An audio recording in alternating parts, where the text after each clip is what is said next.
Introduction. Money, it's something we chase every single day, yet most of us never stop to ask, am I really in control of it, or is it controlling me? There are 5 things you absolutely must master to become financially literate. And these aren't just tips or motivational quotes you scroll past on social media.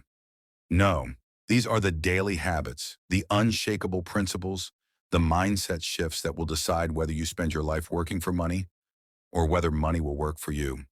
And then here's the truth most people don't want to admit. The majority of us will spend our lives trapped in a cycle of paycheck to paycheck, not because we're lazy, not because we don't work hard, but because we never learned the rules of the financial game. Hard work alone will not save you. In fact, hard work without strategy often leads to burnout, sickness, and poverty. And the system is built that way. The system wants you tired, dependent, and too exhausted to question why you're still broke.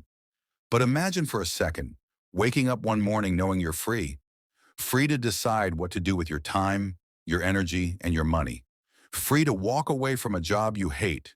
Free to choose the life you want, not the life handed to you. That's what this audiobook is about. Inside, you will learn the 5 pillars of financial literacy. 1. Be the bank's friend, because the bank can either be your greatest enemy or your most powerful ally. 2.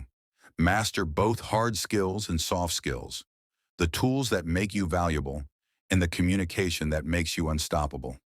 3. Live poor for 3 years, a sacrifice that can set you up for wealth the rest of your life. 4. Borrow money wisely from the bank, learning leverage the way millionaires and billionaires do. 5.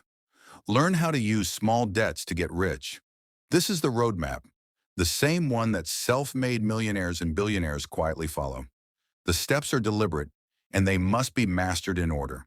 You cannot skip ahead. You cannot cheat the system. If you ignore step 1, you'll never reach step 5.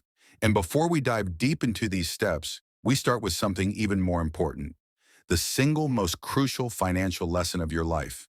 Without this foundation, no matter how much money you make, you will always find yourself broke, trapped, and wondering where it all went. So stay with me, because what you are about to hear might just be the turning point between a life of financial struggle and a life of financial freedom. Chapter 1. Chapter 1. It's not about money. You probably picked up this audiobook thinking it would dive straight into saving, budgeting, investing, or buying a house. And yes, we'll get there. But here's the truth most people miss. None of those things will matter if you don't first understand what I'm about to tell you right now. Because financial freedom doesn't start with money. It starts with something far more powerful: the people you surround yourself with. Most people spend their entire lives obsessing over money, how to make more of it, how to save it, how to stretch it. But here's the shocking reality. It's not the lack of money that holds most people back. It's the lack of the right environment. If you constantly surround yourself with people who waste time, who laugh at ambition, who believe wealth is only for a chosen few, then no matter how smart or hardworking you are, you will stay stuck. Think about it. Have you ever noticed how some people make you feel guilty for wanting more out of life? Maybe you told a friend or family member about a business idea, and instead of encouragement, they rolled their eyes or told you to be realistic. Maybe you've shared your goals, only to hear laughter or doubt. That's not because your idea is impossible. It's because they can't see it for themselves, so they can't imagine it for you. And here's the harsh part. Sometimes the very people closest to us, the ones we love, can become the biggest obstacles to our financial growth. Parents, siblings, even lifelong friends may unconsciously keep you small, not because they're evil, but because they've been conditioned to believe money is scarce, that success is for other people. And without realizing it, they'll project that scarcity onto you. This is why Chapter 1 is called It's Not About Money. Because before you ever learn how to save, budget, or invest, you must learn how to protect your vision. You must learn who to share your goals with and who to remain silent around. Comment below, have you ever had someone close to you doubt your dreams? Someone who believed wealth was limited and that you reaching for more was foolish? Share your story. I guarantee you're not alone. The truth is, every decision you make will either move you closer to freedom or deeper into misery.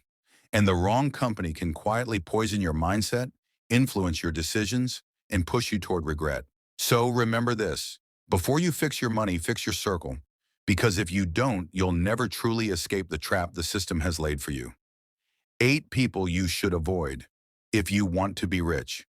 If you want to build wealth, it's not just about how much money you make. It's about who you keep close. Your circle will either pull you up or drag you down. In this chapter, I'm going to show you 8 types of people you must avoid if you want to be rich.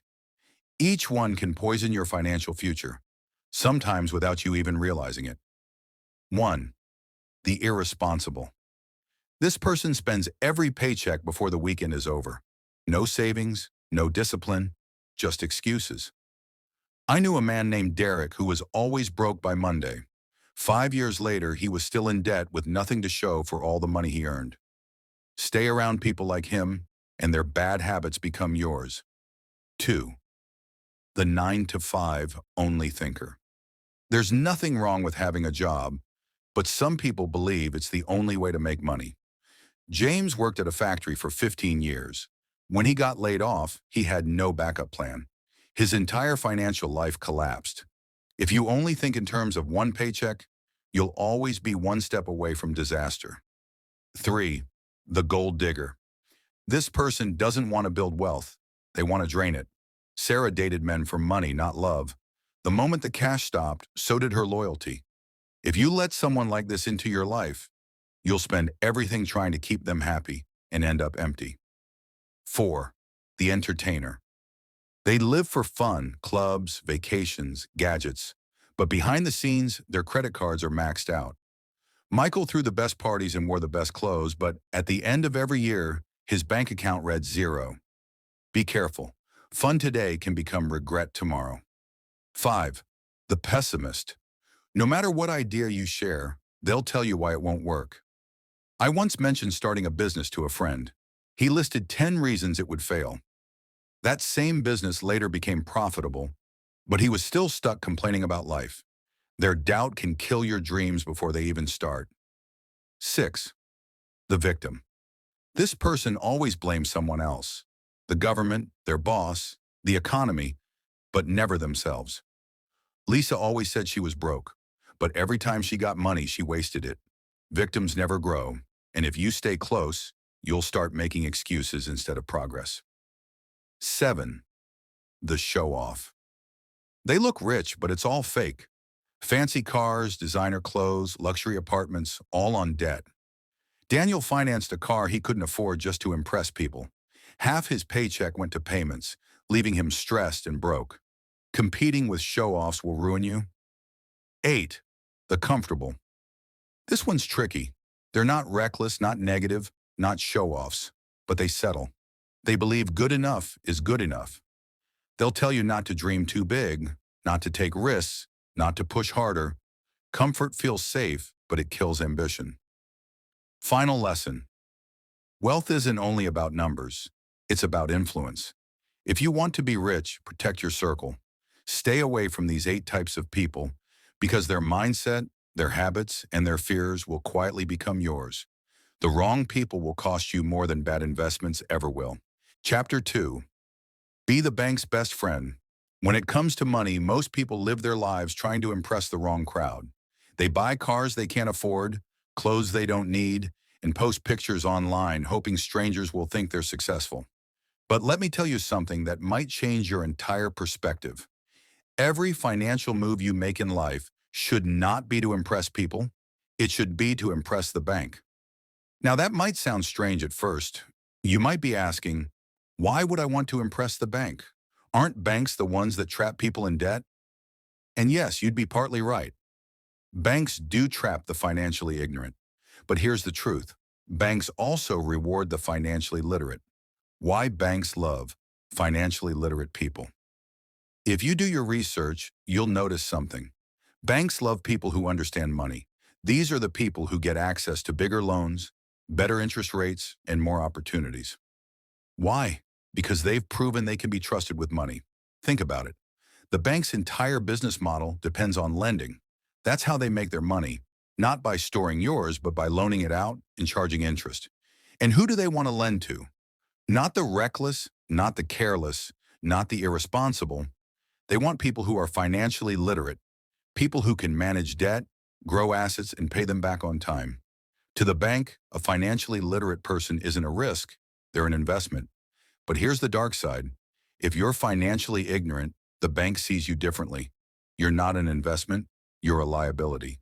And yet, sometimes you're also a long-term profit machine. How the bank traps the financially ignorant. See, if the bank knows you lack financial intelligence, they won't necessarily turn you away. In fact, they might give you just enough rope to hang yourself with debt. Take the example of a student loan. Imagine a young man named Eric. He takes out a huge loan to study a field that isn't in demand where he lives, say ancient history. He graduates with $60,000 of debt but can't find a job in his field. Now, to pay back his loan, Eric works odd jobs, bartending, retail, warehouse work. Every month he sends money to the bank. Every month, interest grows. The bank knows Eric will struggle for years, maybe decades, to pay that loan.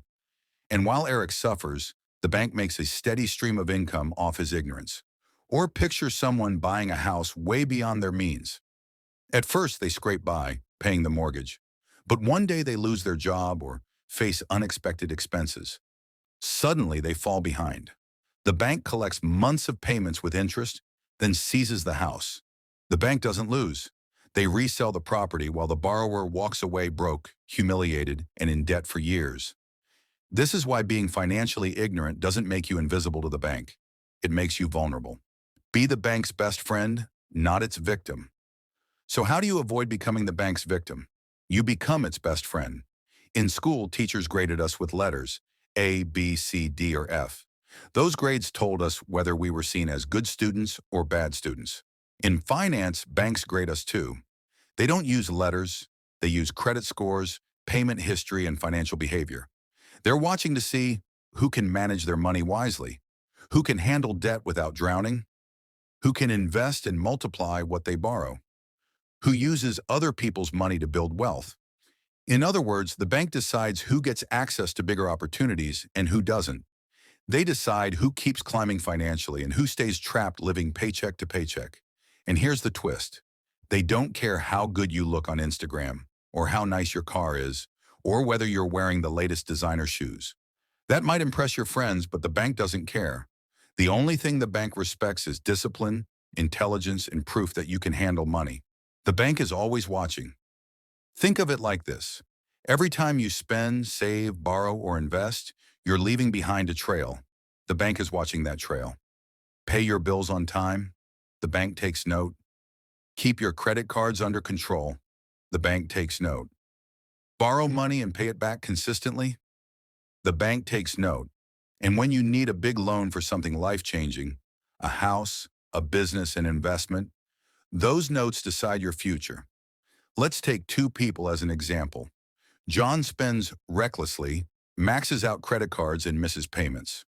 When he goes to the bank for a loan to start a business, the bank says no. Why? Because John has already proven he can't handle money. David, on the other hand, builds a record of financial discipline. He pays on time, avoids unnecessary debt, and shows steady growth. When he goes to the bank for that same business loan, the bank says yes. Why? Because David has proven himself to be trustworthy. Two people, same opportunity, but completely different outcomes based on how they impress the bank. Impress the bank, not people. This is the mindset shift you need to make. Most people spend their lives trying to impress people who don't matter. They'll go into debt to buy a car that turns heads, but that same debt destroys their credit score. They'll spend thousands on vacations to look successful on social media, but those same posts don't help them when the bank is deciding whether or not to give them a loan, not to approve their mortgage. Your goal is not to impress people, it's to impress the bank. Because here's the thing, people's opinions won't fund your dreams, but the bank's approval can. The first step in financial literacy. That's why this step, becoming the bank's best friend, is the foundation of financial literacy. Every strategy that comes after this, saving, investing, starting a business, depends on whether you've earned the bank's trust.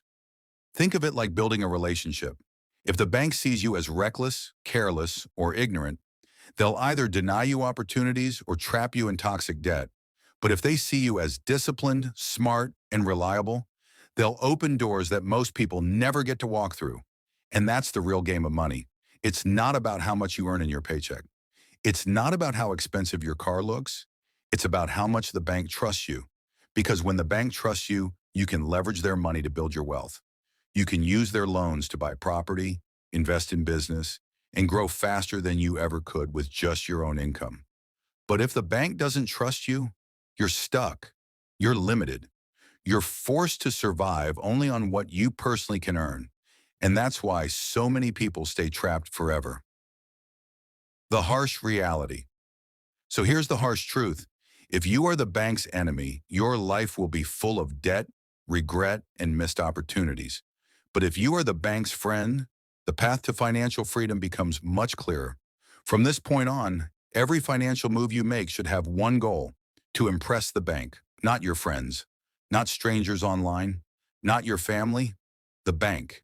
Because the bank is the ultimate grader in the financial system.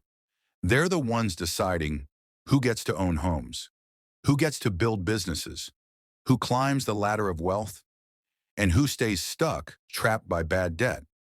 And that's why understanding this step is the first requirement for becoming financially literate.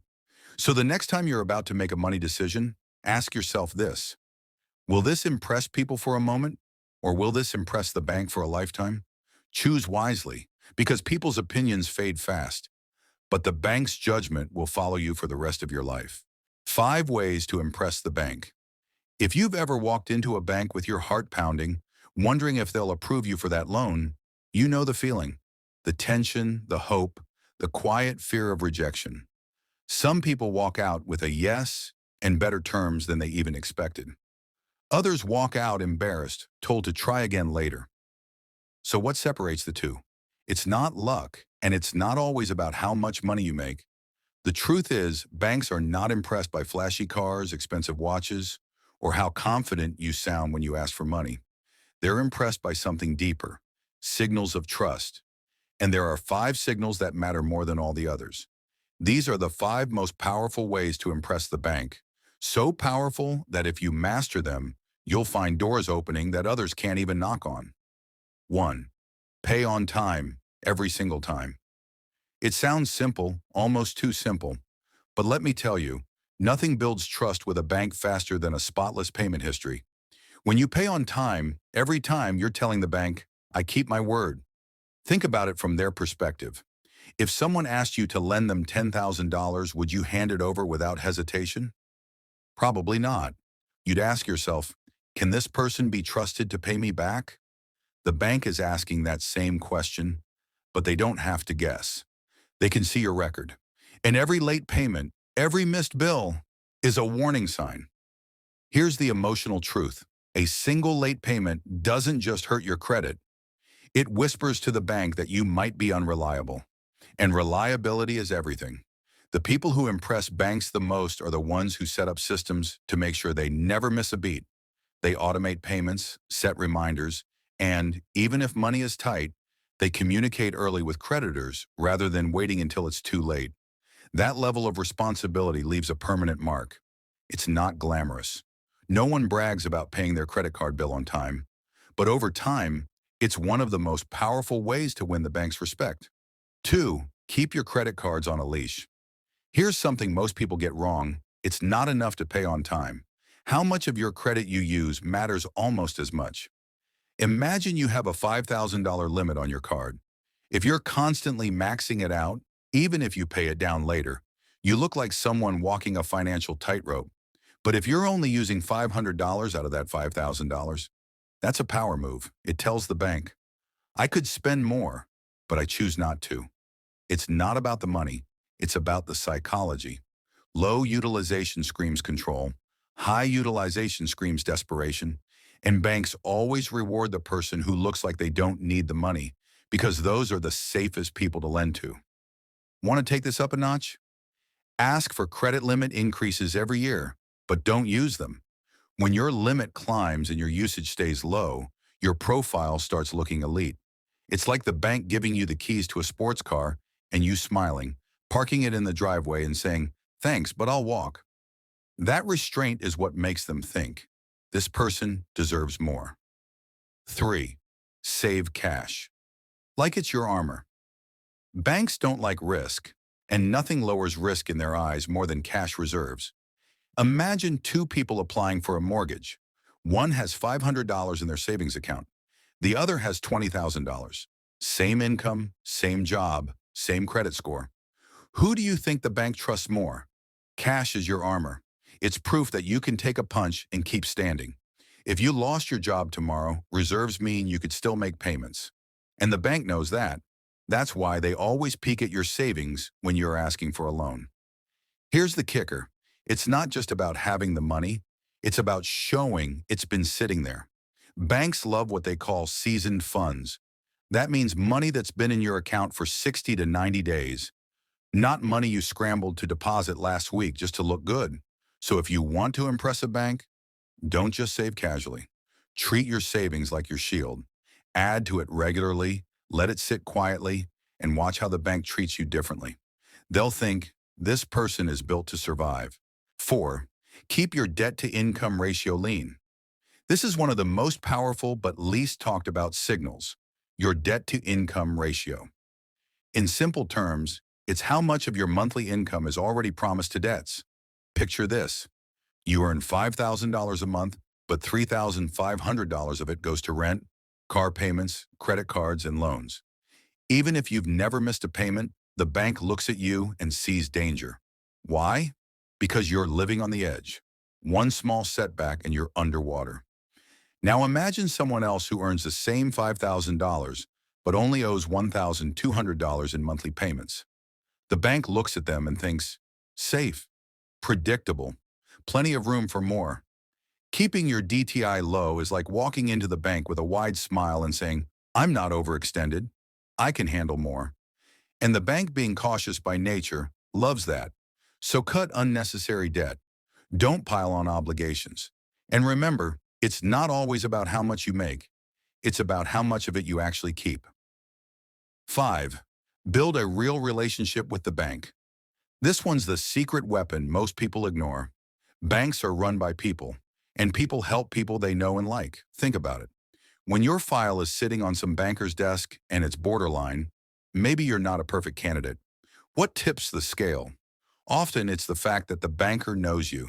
You've come into the branch, you've asked smart questions, you've built a rapport. You're not just account number 39487229, you're you. When you become more than a number, bankers will go to bat for you.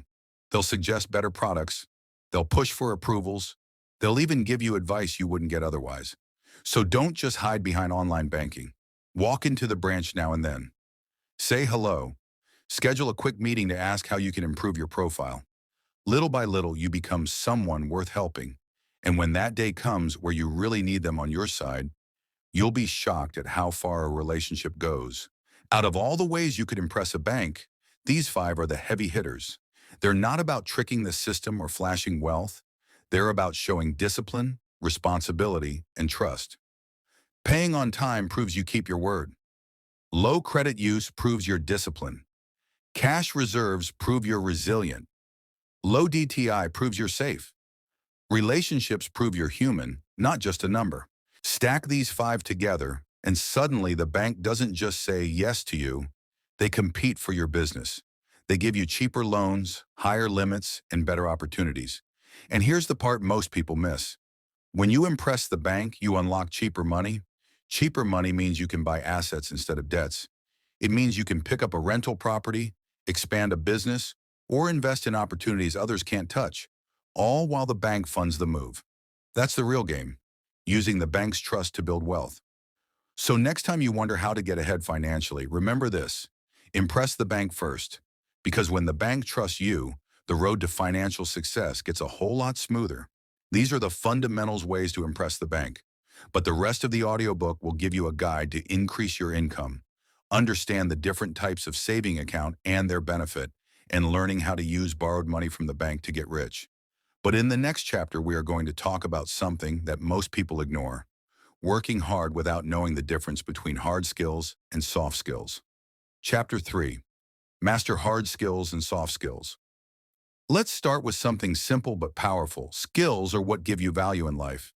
Not the car you drive, not the degree on your wall, not even the connections you have, though all of those can help.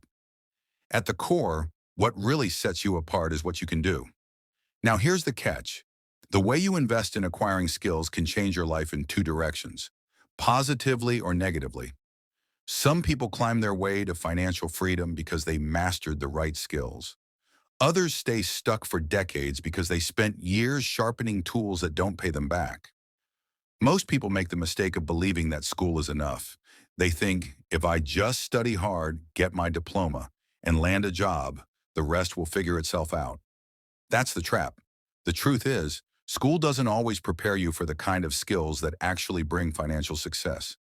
That's why in this chapter, we're diving deep into the difference between hard skills and soft skills, and why you need both if you want to be financially literate and free.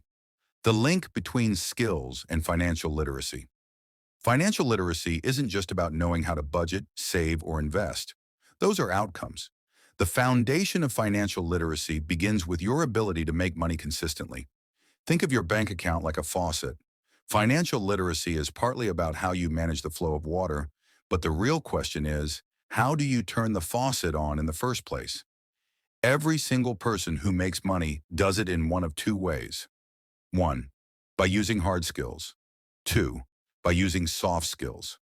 Some people use both, but no matter the career, industry, or business, it all comes back to this division. Hard skills. The skills of doing. Hard skills are the abilities that require your physical presence and effort. They're tangible, measurable, and often technical. Let's break it down with examples. Entry-level hard skills. Working in a warehouse, lifting heavy objects, stocking shelves, or assembling products on a line. These jobs pay, but usually not much. Advanced hard skills. Being a welder, an electrician, or a machine technician. These require training and certification, but they can pay significantly more. Here's the rule of hard skills. The more demanding the hard skill, the more you can earn. A basic factory worker might struggle to pay bills, but a certified aircraft mechanic can command a strong salary. It's all about the investment you make in acquiring a valuable version of that skill. But there are two big problems with hard skills. 1. Low pay ceiling. Many hard skills are low paying. If you spend 8 hours a day packing boxes, you're trading time for money at the lowest level. You can't budget your way out of poverty if your income is capped. 2. Physical limitations. Hard skills often demand your body. Standing for 8 hours, lifting heavy things, doing repetitive tasks. That might work in your 20s, but what about when you're 50 or 60? Can you really sustain that pace forever? Wealth isn't just about money, it's also about time and energy. If all your energy is drained by physical work, you won't have much left to think, plan, or build wealth. That's why relying only on hard skills is dangerous. Soft skills, the skills of thinking. Now let's talk about soft skills, the game changer. Soft skills require more mental effort than physical effort.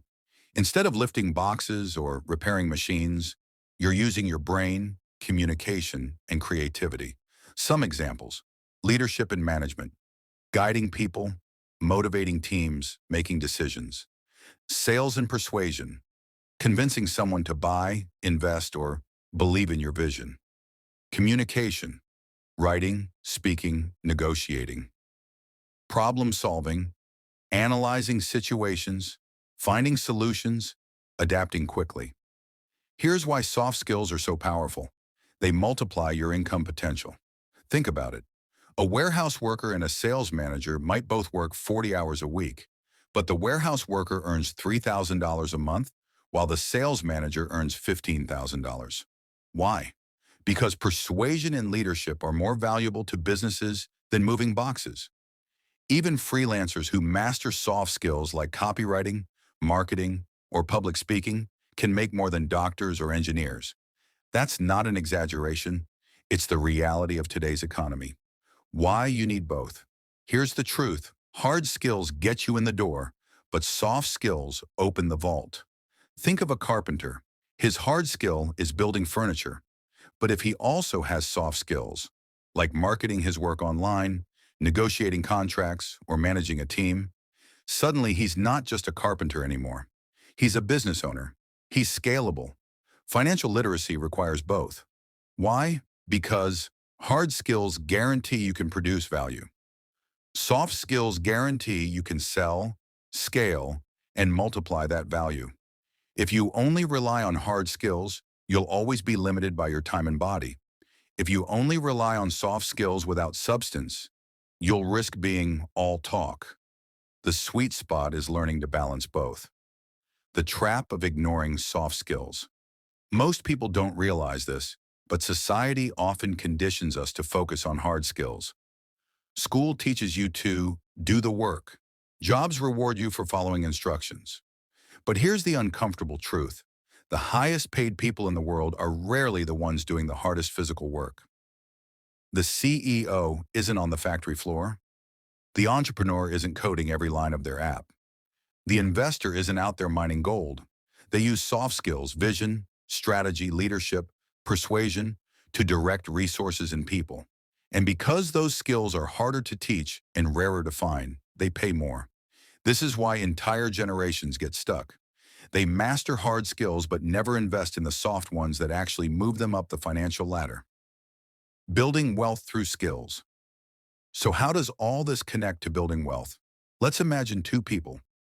Person A works 10 hours a day in a warehouse. He earns $3,000 a month. After bills, he saves almost nothing. He's exhausted, stressed, and has no time to think about investments or side hustles. Person B works 10 hours a day in sales. He earns $12,000 a month. After bills, he invests, travels, and starts a small business on the side. Both are hardworking, both put in the hours, but one has leveraged soft skills to create financial breathing room, while the other is trapped. This isn't about intelligence, it's about strategy. It's about recognizing that the kind of skills you choose to master will determine the kind of life you live. How to invest in your skills wisely. If you're serious about financial literacy, here's what you should start doing. 1. Audit your current skills. Are they mostly hard skills? Mostly soft skills? A balance? 2. Level up your hard skills. Don't settle for entry level. Get certifications. Learn technical expertise that pays more. 3. Invest in soft skills relentlessly. Read books on communication. Take a sales course. Practice public speaking. Learn negotiation. 4. Combine them. If you're a designer, also learn how to pitch your work. If you're a mechanic, learn how to manage a shop. 5. Think long-term. Hard skills may get you started, but soft skills will carry you to financial independence. Peter and James. A tale of two warehouse workers. The story of Peter and James begins in the same place, a dusty warehouse on the edge of town. Every morning, they clocked in together at 7 a.m. Steel-toe boots squeaking on the concrete floor, fluorescent lights buzzing overhead. Their job was simple but exhausting. Unload trucks, stack pallets, wrap skids, and move heavy boxes until their backs ached. The pay? Barely enough to survive. Both Peter and James earned $3,000 a month, enough to keep a roof over their heads, maybe pay off some bills and grab a little fast food on payday, but not enough to build a future. Yet even though they earned the same paycheck, their choices after work told two very different stories. James. Living for the weekend. James believed in one rule: work hard, play harder. After dragging himself through an 8-hour shift, James wanted nothing to do with learning, reading, or hustling. He'd head straight home, collapse on the couch, and fire up his video game console. Sometimes he'd meet his friends at the bar. On weekends, the club was his escape. Loud music, flashing lights, and the thrill of chasing girls. James wasn't lazy. He showed up to work every day on time. But he also wasn't building anything. His free time was spent chasing comfort, not growth. As the years went by, his warehouse job became a prison. The rules never changed. No phones on the floor. No calling in sick without a doctor's note. One late arrival meant a written warning. And when the holiday season hit, managers barked at them to move faster, faster, faster. James hated it, but he accepted it. He told himself, this is just how life is. Some people get rich, some people don't. I just wasn't lucky enough. By the time James was in his late 30s, he was still driving the same old used car he bought in his 20s. It broke down often, but he couldn't afford a new one. His weekends still looked the same. TV, clubs, and distractions. Peter, grinding in silence. Peter's life outside of work looked very different. Like James, he came home drained. His legs hurt from standing all day, his arms ached from moving freight, and his head throbbed from the constant noise of forklifts beeping. But instead of collapsing in front of the TV, Peter opened a book. Not just any book. Books about sales, advertising, and communication. He didn't have the money for college, but he had a library card and an internet connection. That was enough. Some nights he'd read until his eyelids grew heavy. Other nights he'd listen to audiobooks about persuasion and marketing while doing laundry or cleaning up. He practiced sales pitches in the mirror, even though he had nothing to sell yet. And here's the truth. For years, it looked like a waste of time. His coworkers laughed at him. Peter, why are you wasting your energy reading all that nonsense? You think you're going to be some millionaire or something? Peter never argued. He just nodded and kept practicing. One Saturday, opportunity appeared where most people wouldn't even notice it. Peter walked into a discount outlet store and spotted a rack of name-brand sneakers, Nike, Adidas, Jordans, all marked down to ridiculously low prices. Most people would have bought a pair for themselves and left. But Peter saw something else. Resale value. All those years of studying advertising and communication had rewired his brain. He knew people loved sneakers, especially if they could get them at the right price. He bought a few pairs, posted them online, and waited. Within days, he had his first sale, then another, then another. At first, it was just extra income, an extra $200, then $500, then $1,000 a month. But Peter didn't stop. Every Saturday, he hunted for deals, negotiated with suppliers, and sharpened his sales skills by talking to customers. Within a year, his sneaker hustle was bringing in $3,000 a month, the same as his warehouse job. The decision now, Peter faced a choice. Keep working at the warehouse, standing on his feet for 8 hours a day under strict managers, or go all in on his sneaker business, where he could sit comfortably, use his phone, and control his own schedule. The decision wasn't easy. Quitting meant giving up job security. But when Peter compared the two, the answer became clear. At the warehouse, no freedom, no growth, no control. With his business, flexible hours, direct control over income, the chance to scale and grow. Peter quit. The transformation. His life changed almost overnight. Instead of waking up at dawn to clock in, Peter could structure his own day. Instead of being told when he could or couldn't use his phone, he now needed his phone to talk to customers and grow sales. He wasn't rich, at least not yet, but he had something far more valuable: time, energy, and control. And those three things gave him clarity. He had the mental space to think about the future, to plan bigger moves, to invest not just in sneakers, but in himself. The contrast. Meanwhile, James was still in the warehouse. His weekends were still the same. Video games, bars, clubs. He still lived paycheck to paycheck. When his car broke down again, he sighed and took out a loan he could barely afford. The stress never ended. He couldn't budget because there was nothing left to budget. He couldn't invest because he never had money left to save. James complained that life was unfair. He blamed the economy, the government, even his managers. But deep down, his problem wasn't luck. It was a lack of investment in himself. Peter's reward. Years later, Peter was able to buy his dream car, not because he won the lottery, not because he inherited wealth, but because he invested in soft skills when no one believed in him. Books, audiobooks, practice, patience, discipline. Those small, invisible investments added up to freedom. The lesson: Peter and James started in the same place, earned the same paycheck, and had the same opportunities, but their choices led them down completely different paths. James chose comfort, Peter chose growth, and here's the lesson. Financial literacy isn't just about saving, budgeting, or investing. Let's be honest. In today's economy, it's hard to even save money when everything costs so much. The real path to freedom isn't pinching pennies, it's making more money. And the only way to do that is by investing in the most valuable thing you own, your skills. Hard skills may pay your bills, but soft skills will change your life. One Saturday, opportunity appeared where most people wouldn't even notice it.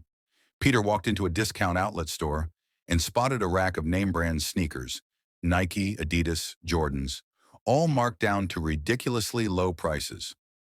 Most people would have bought a pair for themselves and left, but Peter saw something else: resale value. All those years of studying advertising and communication had rewired his brain.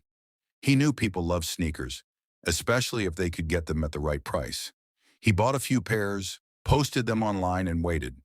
Within days, he had his first sale, then another, then another. At first, it was just extra income, an extra $200, then $500, then $1,000 a month. But Peter didn't stop. Every Saturday, he hunted for deals, negotiated with suppliers, and sharpened his sales skills by talking to customers. Within a year, his sneaker hustle was bringing in $3,000 a month, the same as his warehouse job. The decision now, Peter faced a choice: keep working at the warehouse, standing on his feet for 8 hours a day under strict managers, or go all in on his sneaker business, where he could sit comfortably, use his phone, and control his own schedule. The decision wasn't easy. Quitting meant giving up job security. But when Peter compared the two, the answer became clear. At the warehouse, no freedom, no growth, no control. With his business, flexible hours, direct control over income, the chance to scale and grow. Peter quit. His life changed almost overnight. Instead of waking up at dawn to clock in, Peter could structure his own day. Instead of being told when he could or couldn't use his phone, he now needed his phone to talk to customers and grow sales. He wasn't rich, at least not yet, but he had something far more valuable: time, energy, and control. And those three things gave him clarity. He had the mental space to think about the future, to plan bigger moves, to invest not just in sneakers, but in himself. Meanwhile, James was still in the warehouse. His weekends were still the same: video games, bars, clubs. He still lived paycheck to paycheck. When his car broke down again, he sighed and took out a loan he could barely afford. The stress never ended.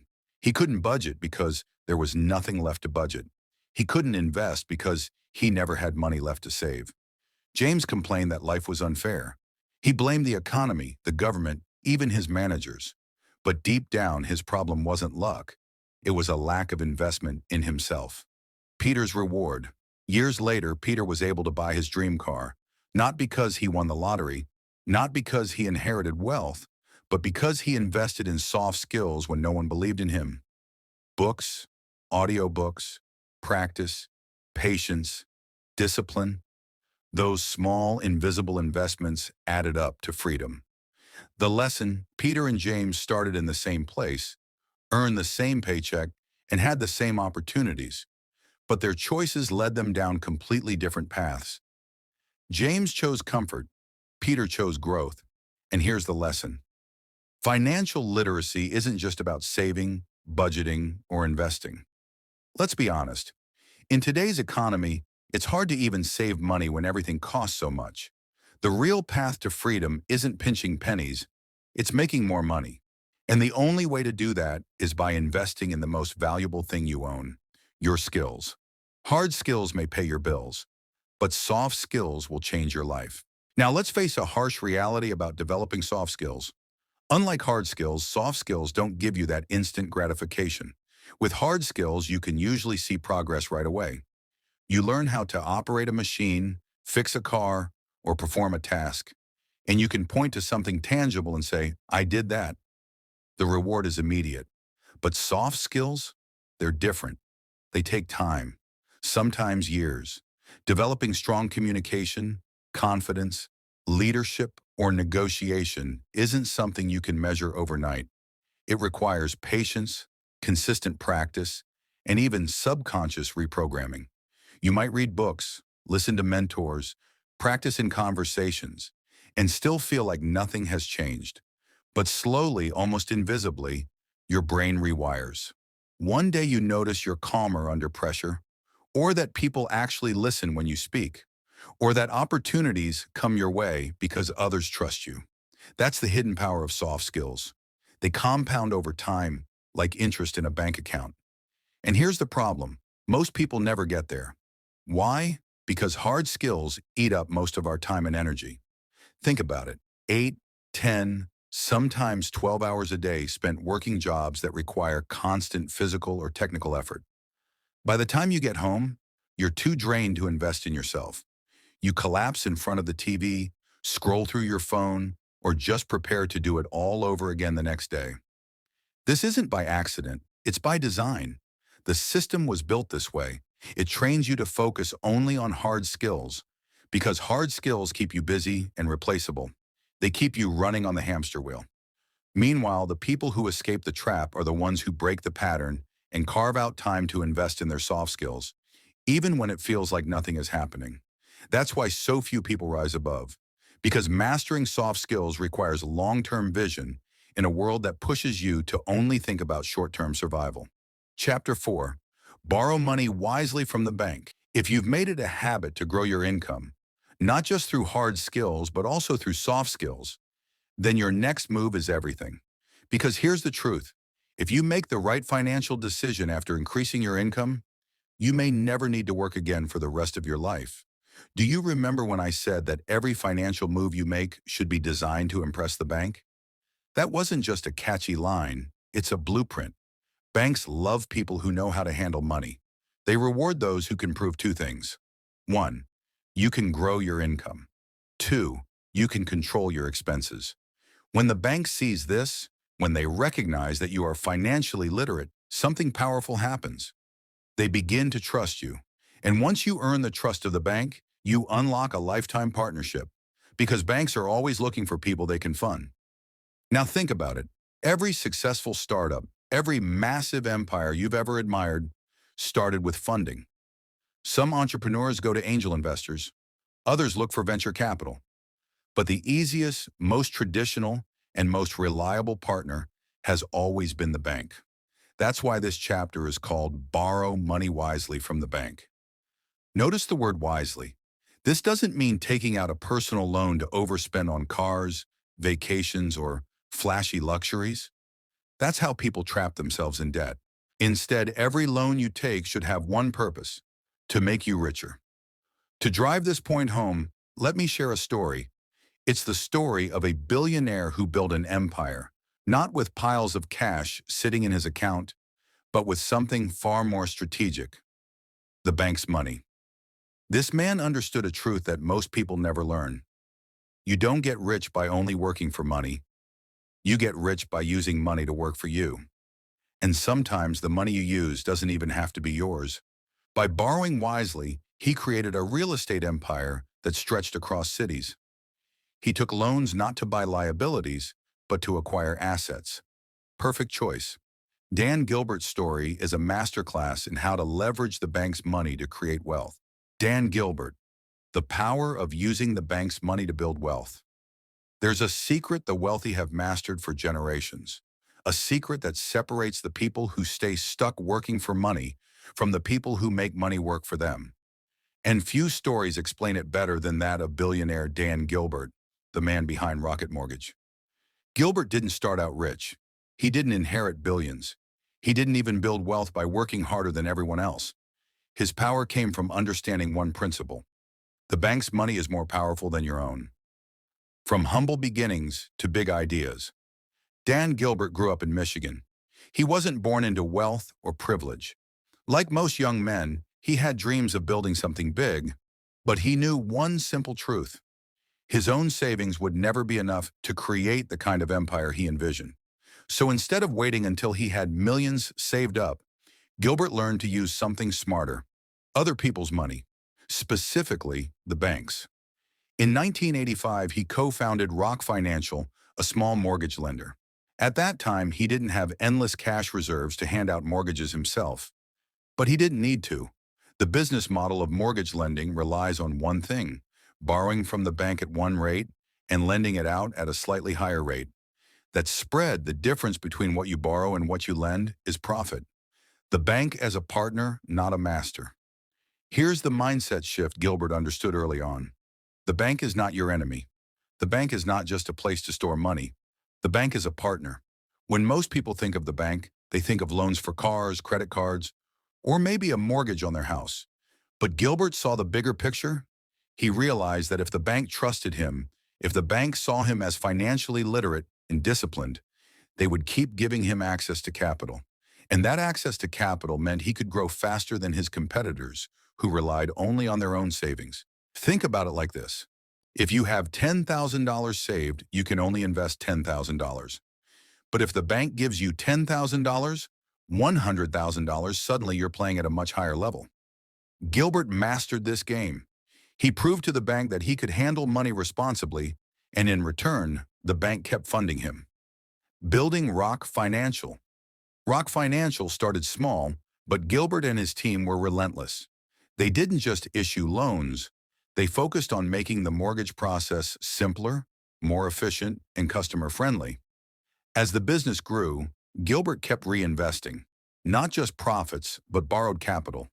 The bank's money became the fuel for expansion. Here's the genius. Every loan they issued generated income, but the risk wasn't fully on Gilbert's shoulders. By leveraging financing, he spread the risk and scaled faster than competitors who played small.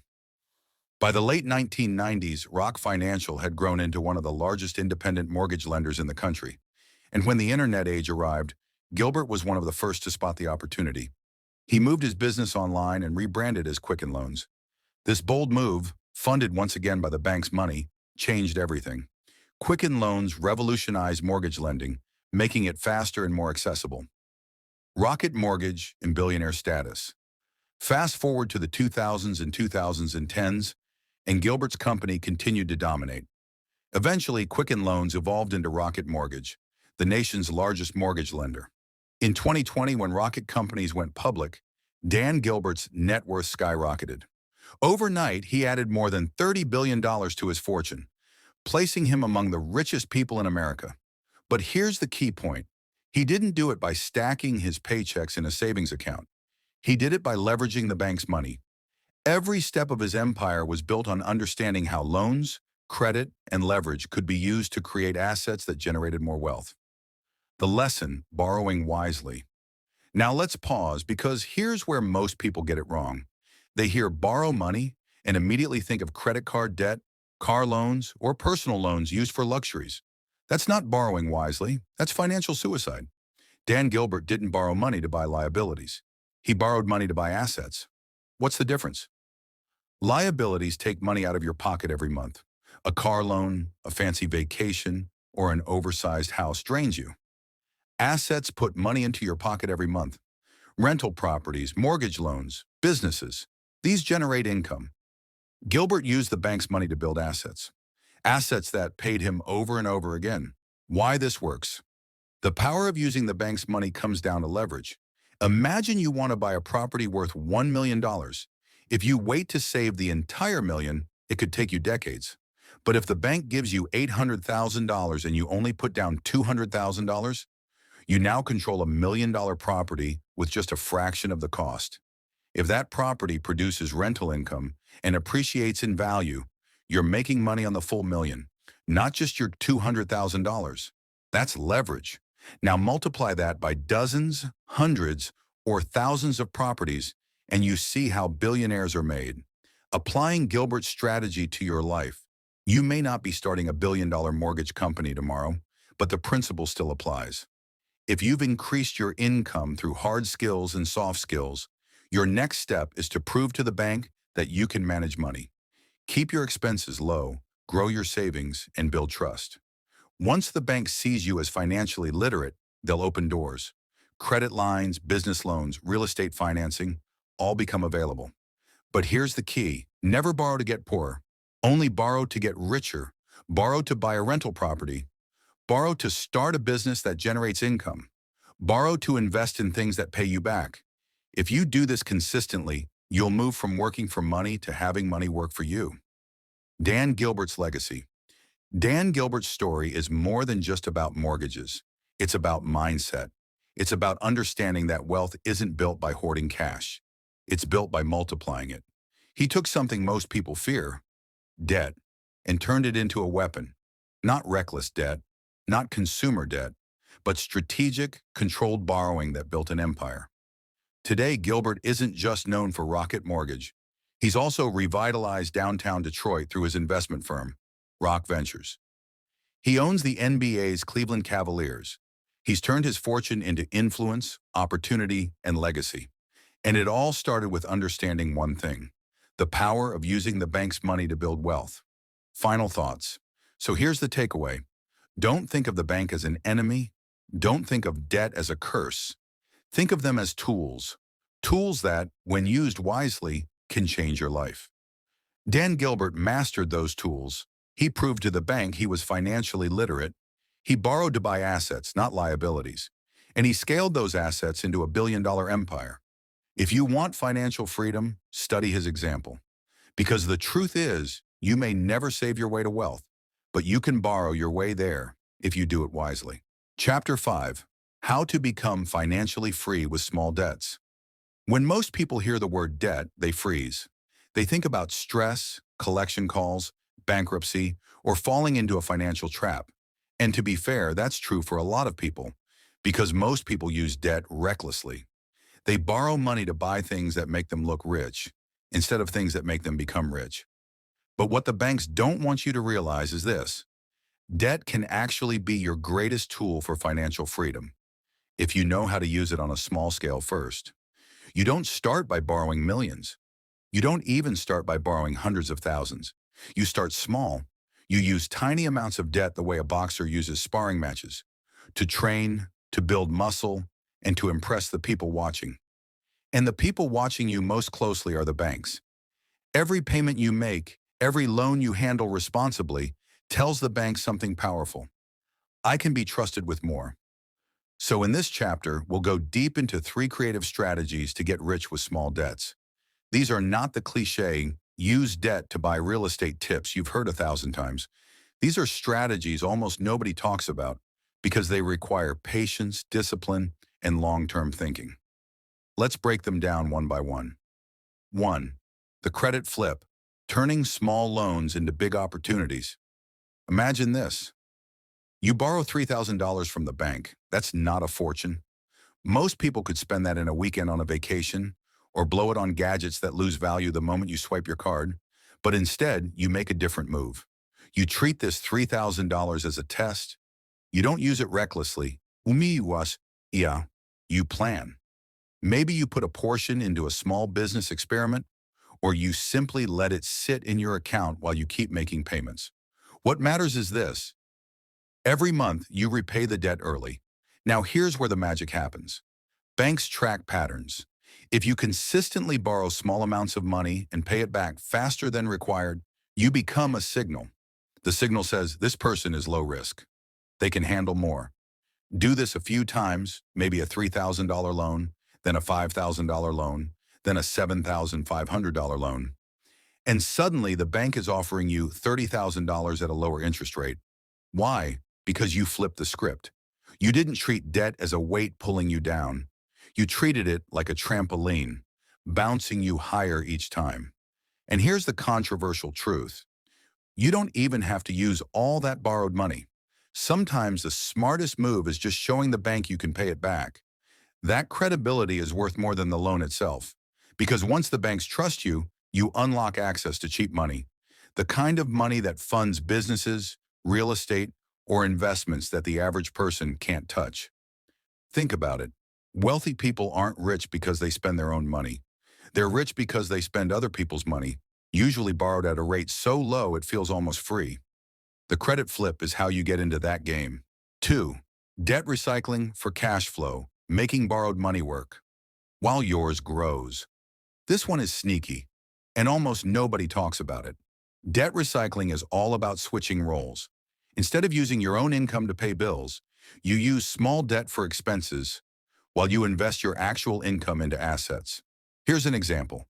Let's say your monthly expenses, rent, utilities, phone, groceries, subscriptions, come to $2,000.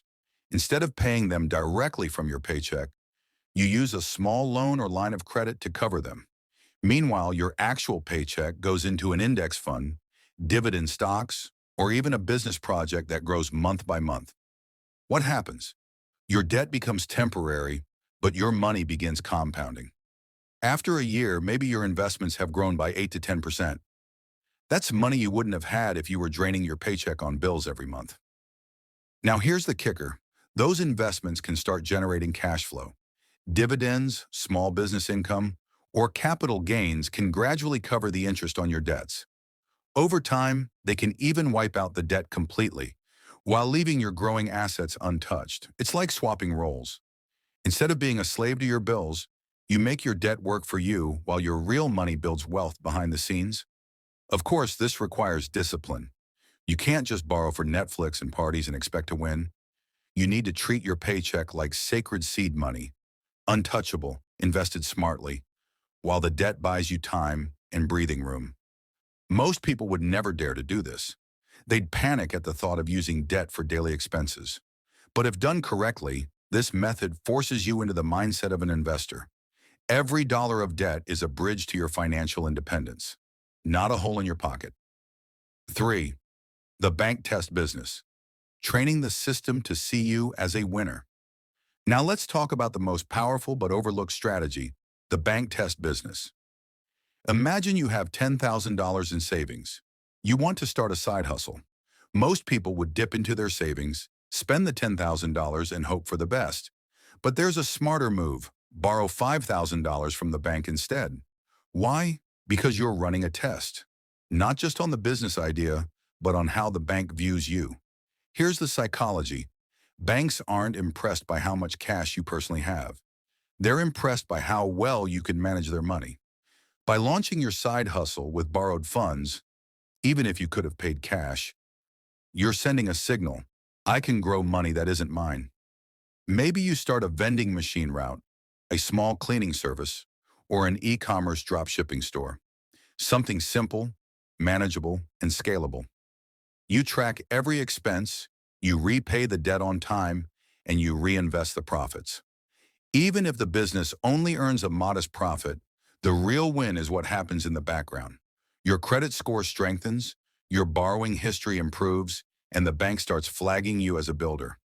The next time you apply for funding, you're no longer just another customer. You're a proven entrepreneur who can turn borrowed money into productive money. And here's the secret no one tells you. Banks love patterns more than they love profits. They don't care if your first business made you a millionaire. They care that you borrowed, paid back, and didn't default. To them, you look predictable, and predictable is gold. Once the bank sees you in this light, your access to capital expands. That's when you can scale. That's when the $5,000 side hustle turns into a $50,000 expansion, or even a $500,000 business loan. All because you train the system with the bank test business. Closing thoughts. Debt doesn't have to be a curse. Used wisely, it's a ladder. And with small debts, the risk is low, but the lessons are priceless. With the credit flip, you show the bank you can handle small loans and flip them into bigger opportunities. With debt recycling for cash flow, you use debt as a buffer while your real money compounds in the background. With the bank test business, you train both yourself and the banking system to see you as a wealth creator. The difference between people who stay poor and those who become wealthy isn't the absence of debt, it's the way they approach it. Poor people borrow to look rich. Wealthy people borrow to become rich. And the starting line isn't $1 million deal. It's small debts handled with strategy, patience, and creativity. Master these and financial freedom stops being a dream. It becomes a formula. There you have it, your guide to being financially literate. Please leave a like, subscribe, and comment. What have you learned from this video? What's your favorite lessons?